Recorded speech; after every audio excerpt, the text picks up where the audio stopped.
Sa mundong puno ng ingay at magkakasalungat na impormasyon, napakahirap ng tukuyin kung alin ang totoo at alin ang katang-isip.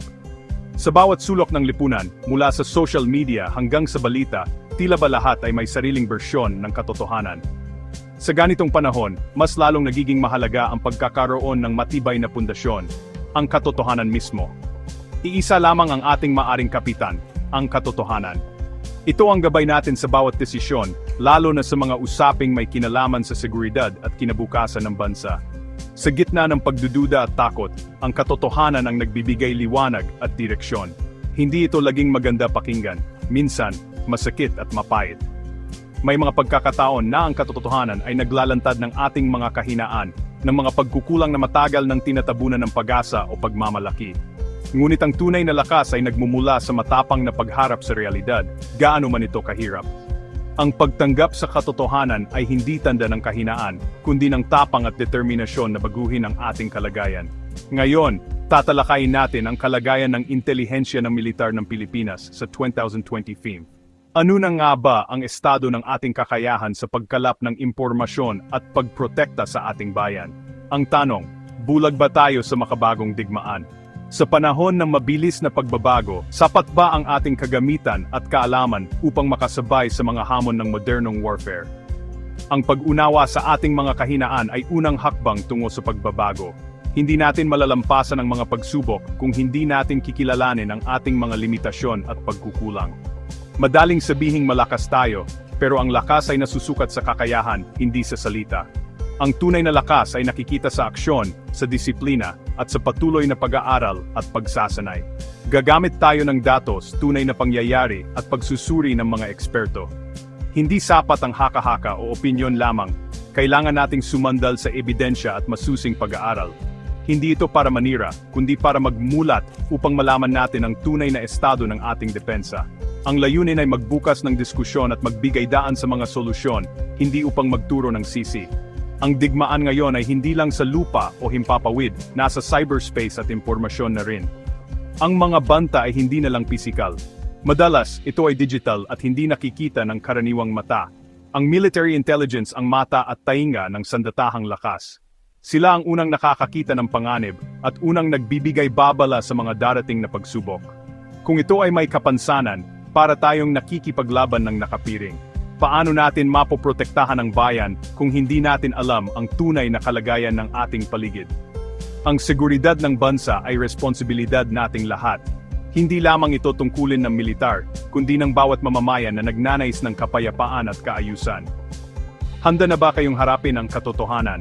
Simulan natin ang masusing pagbusisi, hindi para maghanap ng sisisihin, kundi ng solusyon. Sa pagtutulungan, pag-unawa at pagkilala sa katotohanan, doon natin matatagpuan ang tunay na lakas ng ating bayan. Tingnan natin ang mga numero.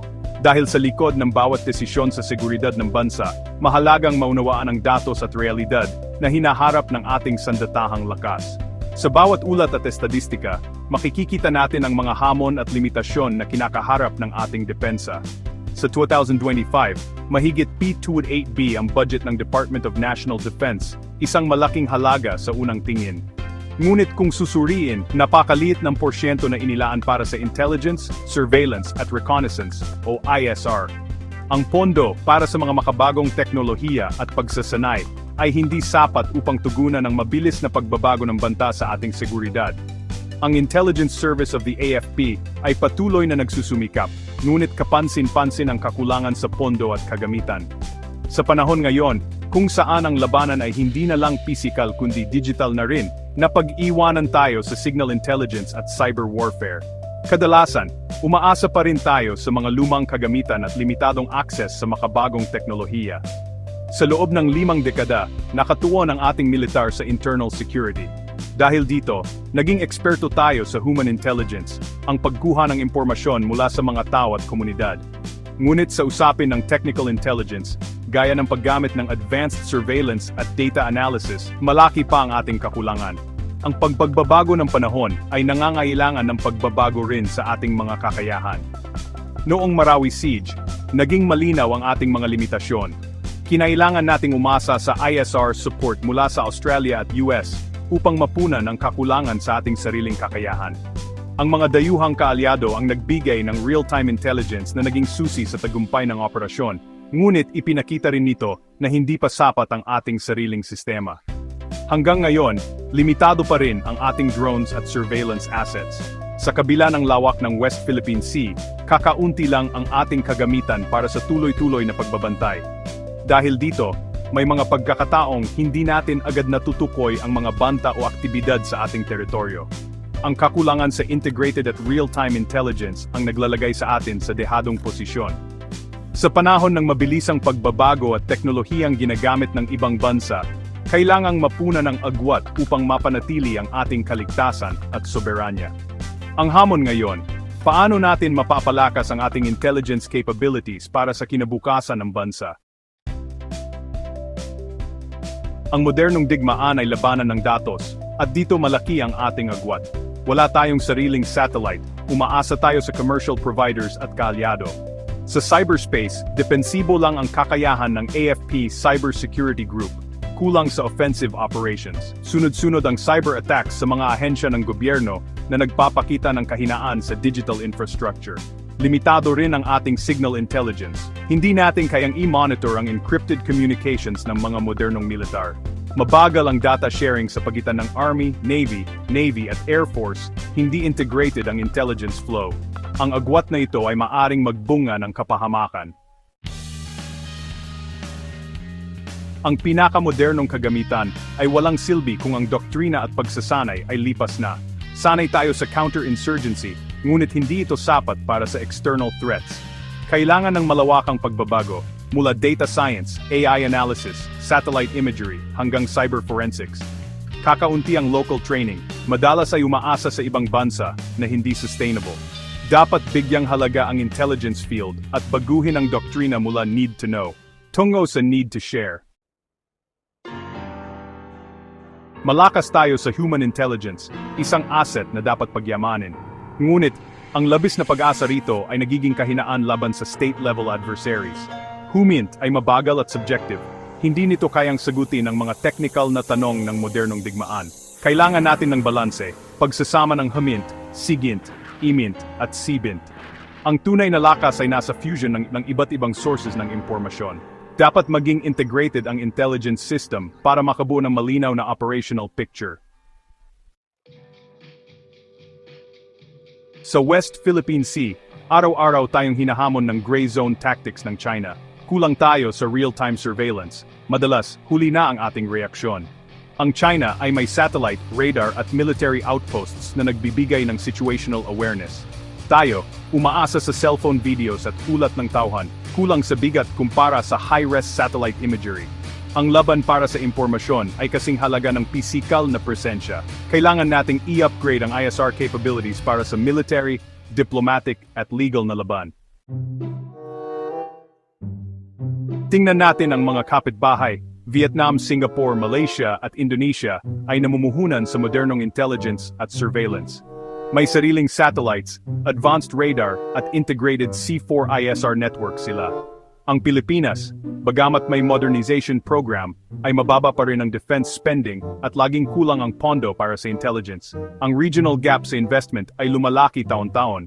Ang resulta na pag-iiwanan tayo sa teknolohiya at kakayahan. Kailangan ng tuloy-tuloy at seryosong pamumuhunan. May mga hakbang na pwedeng gawin. Una, dagdagan at gawing tuloy-tuloy ang pondo para sa intelligence at C4 ISR assets, mula drones, patrol aircraft, hanggang sariling satellite program. Pangalawa, reforma sa training at doktrina, magkaroon ng intelligence school, at baguhin ang career pathing para mahikayat ang pinakamagagaling sa intelligence field. Pangatlo, palakasin ang alyansa, pero huwag maging palaasa, matuto sa joint exercises at technology transfer. Pangapat, yakapin ang teknolohiya, AI, secure networks, at cyber defense corp. Palakasin ang local defense industry para sa sariling kagamitan. Lahat ng ito ay nangangailangan ng political will at malinaw na estratehiya. Malinaw na malaki ang hamon sa military intelligence ng Pilipinas. Sa harap ng mabilis na pagbabago sa teknolohiya at estratehiya ng digmaan, kailangang harapin ng ating mga sundalo at opisyal ang isang mundo na mas komplikado at mapanganib kaysa dati. Ang mga banta ay hindi na lamang nagmumula sa labas, kundi pati na rin sa loob, mula sa cyber attacks, misinformation, at mga lihim na operasyon ng kalaban. Hindi tayo literal na bulag, pero malabo at limitado ang paningin natin sa makabagong digmaan. Maraming impormasyon ang hindi agad nakakarating, at madalas, huli na ang lahat bago pa tayo makakilos. Ang kakulangan sa makabagong kagamitan at real-time na datos ay nagiging hadlang sa mabilis na pagresponde. Ang lakas sa HUMINT ay asset, pero hindi sapat. Mahalaga ang ugnayan sa komunidad at ang tiwala ng mga tao. Ngunit sa panahon ngayon, kailangan din natin ng teknolohiyang kayang sumabay sa bilis ng pagbabago ng labanan. Hindi pwedeng puro kwento at impormasyon lang mula sa lupa, kailangan natin ng mas malawak na pananaw. Ang agwat sa teknolohiya, doktrina at pondo ay seryosong kapansanan. Habang ang ibang bansa ay gumagamit na ng artificial intelligence, satellite imagery, at advanced surveillance, tayo ay nananatili pa ring umaasa sa mga lumang kagamitan at limitadong resources. Ito ay naglalagay sa atin sa alanganin at nagpapahina sa ating depensa. Ang pagharap sa katotohanan ay panawagan sa pagkilos, hindi pesimismo. Hindi ito dahilan para sumuko, kundi paalala na may magagawa tayo. Ang tapang at dedikasyon ng ating mga sundalo ay inspirasyon, ngunit kailangan nila ng suporta at tamang kagamitan upang magtagumpay. Ang modernisasyon ay posible, kailangan lang ng political will, pagbabago sa kultura, at suporta ng bawat Pilipino. Hindi ito overnight na proseso, ngunit bawat hakbang ay mahalaga. Ang pagtutulungan ng pamahalaan, militar at mamamayan ay susi sa tagumpay ng ating depensa. Ang pag-upgrade sa ating mga mata at tainga ay pangangailangan, hindi luho. Sa panahon ng impormasyon, ang mabilis at tamang datos ay buhay.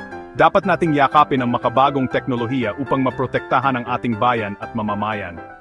Ang bawat araw ng pagpapaliban ay bentahe sa kalaban. Habang tayo ay nagdadalawang isip, ang mga banta ay patuloy na lumalakas at nagiging mas mapanganib. Hindi natin kayang magpabaya, dahil ang oras ay hindi natin kakampi. Ang seguridad ng susunod na henerasyon ay nakasalalay sa mga desisyon natin ngayon. Ang bawat hakbang na ating gagawin ay may epekto sa kinabukasan ng ating mga anak at ng buong bayan.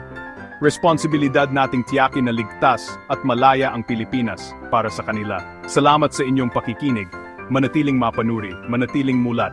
Ang laban para sa seguridad at kaalaman ay laban nating lahat. Sama-sama nating buksan ang ating mga mata at maging bahagi ng pagbabago para sa mas ligtas na kinabukasan.